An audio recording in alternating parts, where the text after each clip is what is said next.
and I think it's worth sharing with you all. I kept the original post layout untouched to keep its originality.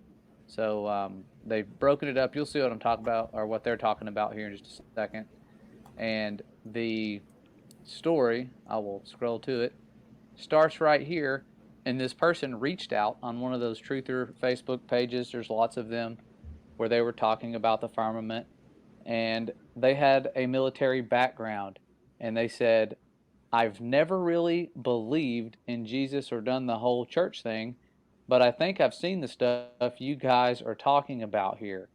I just didn't know what it was at the time. This person was in the Army from 1997 to 2000, and they said, I was sent to McMurdo Station in Antarctica. I was a helicopter mechanic and a crew chief, and they had volunteer tours open for guys to go there and work on the helicopters there.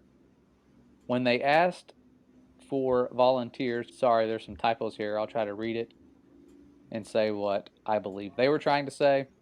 But it says, when they asked for volunteers, a bunch of us applied, but only me and one other guy got accepted.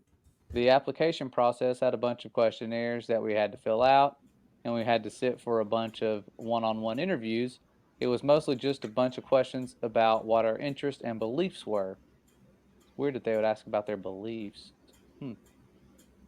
I was sent to McMurdo Research Station in August of 1998.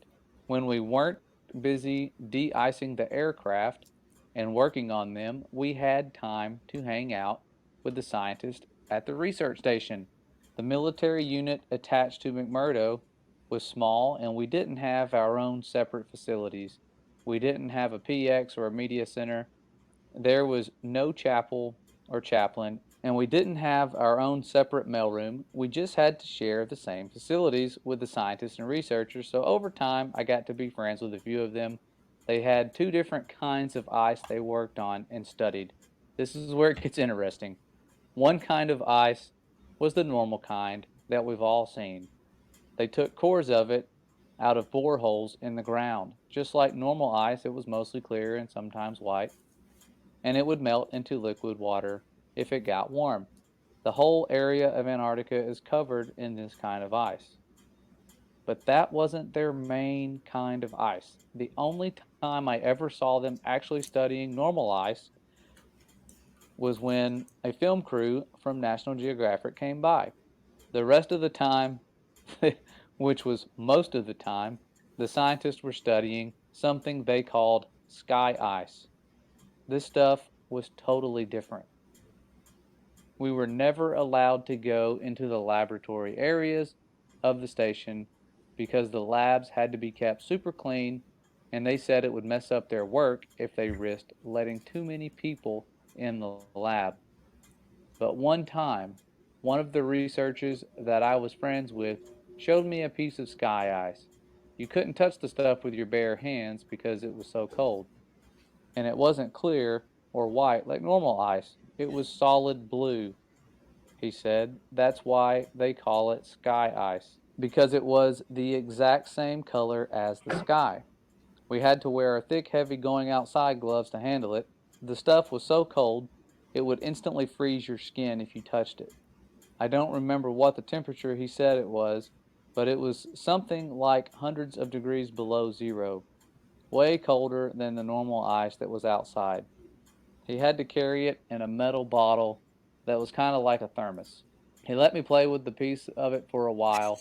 It felt lighter than a piece of normal ice of the same size, like it wasn't very heavy at all. It almost felt like you could throw it up in the air and it would just float back down. But I didn't try that. And it was also a little flexible when I tried to bend it. It didn't break like normal ice would. And even for a small piece, you could see through it. It was solid blue right from the surface. And here's the really weird part: it didn't melt into water. When it got warm, because we had it inside, it just started to shrink. It got smaller and smaller, but my glove never got wet. And there was no water on the floor. The stuff just turned into thin air when it got warm and vaporized. He said that was the reason why they had to study the stuff right there in Antarctica. You couldn't take the sky ice back to America to study it because it was almost impossible to keep it cold enough during transit, where it says it would always vaporize into air and you'd have nothing left when you got back to the US, he said. Russian scientists had discovered the same problem when they tried to take the ice back to Russia. So that was why they all had research stations in Antarctica. After maybe 15 minutes of handling the piece of sky ice, it was almost completely gone. Just a tiny little bit was left, and my glove was dry the whole time. I'd never seen anything like it before or since, and that's unusual because I've always had an interest in scientific things. I think that's even why I got selected to go to Antarctica because a big part of the interview was about science and what I believed about things. So I really thought it was cool to see something I'd never heard of before. The whole time I was at McMurdo, I heard people talking about the wall like that was a special place. It's pretty common to find ice walls and ice cliffs all over Antarctica. The whole place is ice, but it's all just normal white or clear ice. So I asked my friend where they get the sky ice from, and he said it comes from the wall. I don't remember exactly how he described it, but apparently there's a huge wall of sky ice in Antarctica. He said it was hundreds of miles inland from the coast. I never got to see it myself because I was only, and then I'm going to skip forward, stationed to McMurdo. I didn't get to go out on expeditions.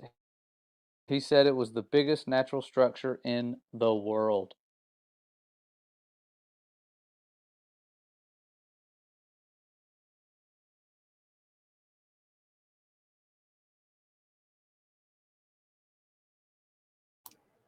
All right. It reminds me of Ezekiel 10, right? Verse 1. And I looked, and there in the firmament that was above the head of the cherubim, there appeared something like a sapphire stone, right? Having the appearance or the likeness of a throne. So is the firmament made of something like a sapphire? Could that have been it? Can't confirm, can't deny. You're muted, by the way, Matt. Okay, there we are. I realized I wasn't muted when Josh's video was playing, so I muted it. Yeah, so I got a couple of scriptures, and one of them you just read on that one. So let me read this one real quick since you already read Ezekiel 10:1. So this is Ezekiel 1:25-26. And a voice came from above the firmament that was over their heads.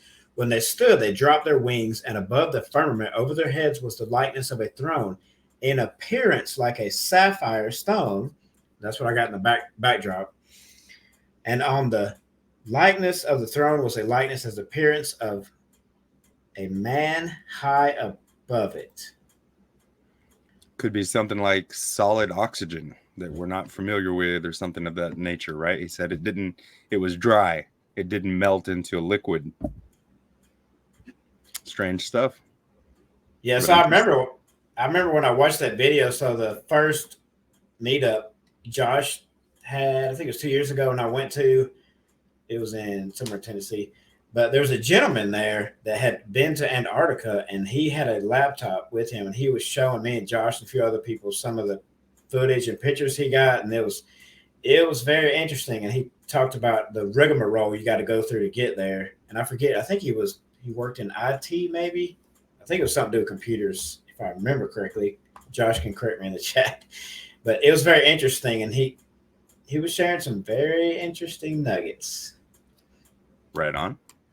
So it was cool to hear somebody that actually went to Antarctica. Yeah. Yep. Yeah, I don't know anybody personally that has. And he confirmed that you can't freely explore.